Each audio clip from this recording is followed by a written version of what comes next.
भलीकार चऊं था असीं अव्हांखे पंहिंजे यूट्यूब जे चैनल रूबी टीवी ते। अॼु ही वीडियो तमामु ख़ासि आहे, तव्हां शुरू खां आख़िर ताईं ज़रूरु ॾिसंदा, तव्हांजी महिरबानी। अॼु जी वीडियो ही रूबी अली जी मुख़्तलिफ़ फिल्मुनि, मुख़्तलिफ़ ड्रामाज़ ऐं मुख़्तलिफ़ सेट ते अवां रूबी अली जा मुख़्तलिफ़ किरदार ॾिठा हूंदा, पर ही मसीहा किरदार ऐं अंदरि में इंसानियत जो दर्द रखंदड़ पाकिस्तान ऐं सोणी सिंध जी सुहिणी अदाकारा रूबी अली जो, जी पंहिंजे ख़र्च ते ग़रीबनि, मिसकीननि ऐं जेके बेपहुच माण्हू हुआ, जेके कुझु वक़्तु पहिरियां डंडुनि ऐं वाहिनि मां पाणी पी करे पंहिंजो गुज़र सफ़र कंदा हुआ, खारो पाणी, मेरो पाणी पी करे ज़िंदगी गुज़ारनि पिया, हिकिड़ो इंसानी जज़्बो रखंदे।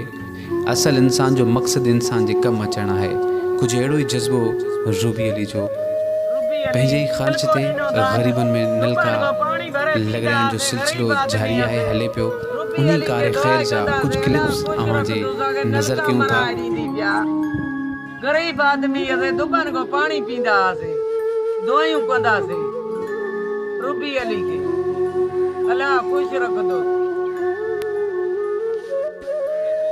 इन क्लिप खे अव्हां ताईं पहुचाइण जो मक़सदु इहो आहे त भलाई कयो, भलो थींदव।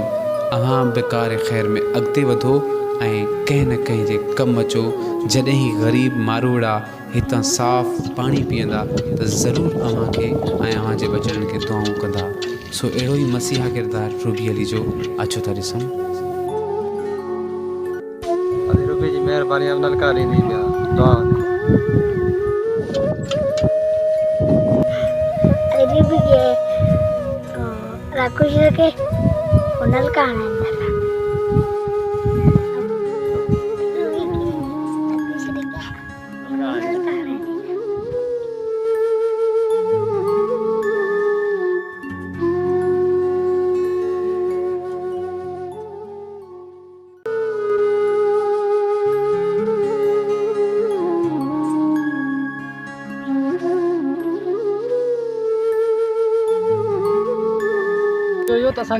असां वटि पाणी जी तमामु किल्लत हुई ऐं असां सां गॾोगॾु हिकु ढंढ आहे जंहिंमें तमामु खारो पाणी आहे, उहो असां इस्तेमालु करूं पिया। असांखे इहा ॿी ताक़त या वसाइल न हुयो जो असां नलको हणूं, ऐं असीं शुक्रगुज़ार आहियूं अॼु रूबी अली जा, जंहिं असां सां तावन कयो आहे ऐं नलको हणाए ॾिठी, ऐं अलाह साईं हुनखे विख विख ते आबाद करायूं।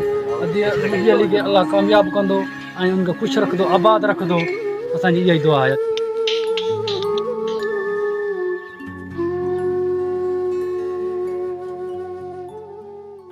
असीं कुझु क्लिप तव्हां अहिड़े नज़र जी नज़र कयूं था। ही क्लिप ॾिसण बाद तव्हांजूं अखियूं आलियूं ज़रूरु थींदियूं, ऐं जिथे जानवरनि ऐं माण्हुनि जे विच पाणी पीअण जे लाइ को संदो सीर न हुजे, का हद न हुजे। पाणी हर इंसान जो हक़ आहे, साफ़ पाणी, पर तव्हांजे वस जेको ऐं जेतिरो आहे तव्हां ग़रीबनि जे लाइ कार ख़ैर में अॻिते वधो, कुझु न कुझु पंहिंजे हथनि सां सुठो करे वञो ताकी ही तव्हांजी बख़्शिश जो सामान बणिजे। अचो कार ख़ैर में अॻिते वधो ऐं ग़रीबनि जी मदद कयो, पंहिंजे वसार ऐं उन्हनि खां दुआऊं वठो।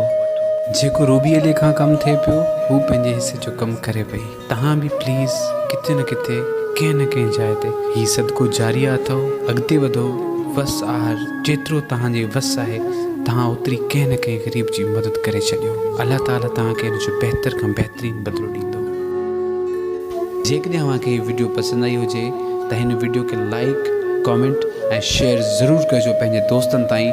शल कोई मसीहा इंसान इन ग़रीबनि जी मदद करण जे लाइ अॻिभरो थिए। सब्सक्राइब करणु न विसारिजो असांजे यूट्यूब चैनल रूबी टीवी खे, ऐं गॾोगॾु घंटी जे बटन खे बि ज़रूरु दॿाइजो जीअं अव्हां वटि हर वीडियो पहुचे सभ खां पहिरियां। सब्सक्राइब कयो असांजे यूट्यूब चैनल रूबी टीवी खे, ऐं घंटी जे बटन खे क्लिक कजो जीअं अव्हां वटि हर वीडियो पहुचे सभ खां पहिरियां। Please subscribe our YouTube channel Ruby TV and press the bell icon.